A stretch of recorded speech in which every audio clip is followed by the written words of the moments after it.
کا यहाँ पर आने का मकसद एक ही है कि आप जानते हैं कि मजलिस के प्लेटफॉर्म से ही ओवैसी और जमील और जावेद की ज़बान से ही आप सच्चाई को सुनते हैं। आप कमज़ोरों की हक़ की बात को सुनने के लिए आए हैं।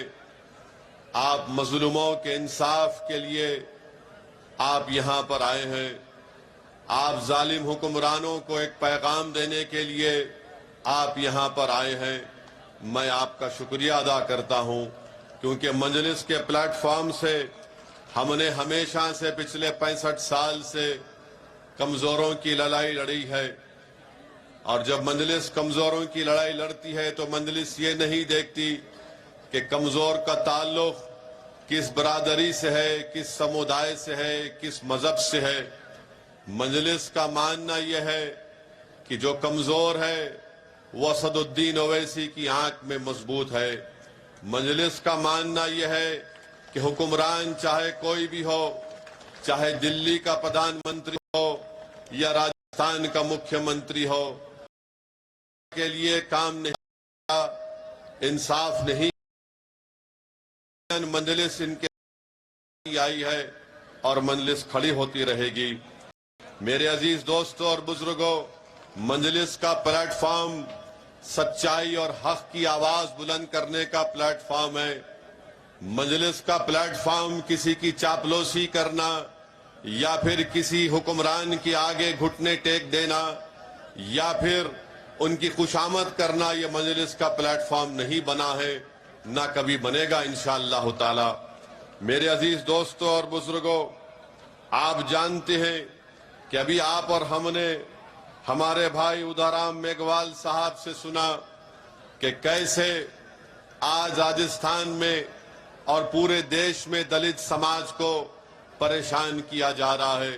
मैं हमारे बड़े भाई उदाराम मेघवाल जी को ये बात बताना चाहता हूं कि मेरा मानना यह है कि हमारे देश में और राजस्थान प्रदेश में या हमारे देश के जितने प्रदेश हैं, वहां पर जहां कहीं भी मुझे जाने का मौका मिला, एक बात को मैंने महसूस किया कि उस हर मुकाम पर मैंने देखा कि मुसलमान हो, दलित हो या आदिवासी हो, इनका कोई नेता नहीं है।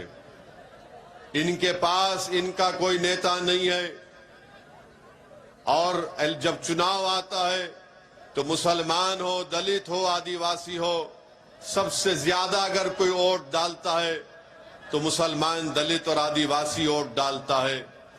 मगर आज आपको इस बात को समझाने के लिए भी आया हूं कि जब तक ये कमजोर समाज इस बात को महसूस नहीं करेंगे और एक तय नहीं कर लेंगे कि हम वोट डालते आए हैं, मगर अब हमको वोट लेना पड़ेगा। और जब आप वोट लेने की बात करेंगे तब आप अपने दरमियान से किसी को अपना नेता बनाना पड़ेगा। ये वक्त मेरे बुजुर्गों, मेरे नौजवानों, ये वक्त आपको पुकार पुकार कर कह रहा है कि अब ये वक्त दलित मुसलमानों को मिलकर अपने नेता को बनाना पड़ेगा। अगर आप अपने नेता को नहीं बनाएंगे तो फिर इसी तरह से आपको रोना पड़ेगा कि मुझसे इंसाफ नहीं हुआ। और इस बात को याद रखिए, ये दुनिया आपके आंख से बहते हुए आंसुओं की कदर नहीं करती। ये दुनिया और इस दुनिया पर हुक्म सादिर करने वाले हुक्मरान उसी वक्त लोगों अवाम से डरते हैं जब अवाम उनकी आंख में आंख डालकर उनसे कहेगी कि अगर तुम हमारा हक नहीं दोगे तो हम तुमको सत्ता से हटा देंगे, तुमको कुर्सियों पर बैठने नहीं देंगे जब तक कि तुम हमारी मसाइल को, हमारे काम को नहीं करोगे।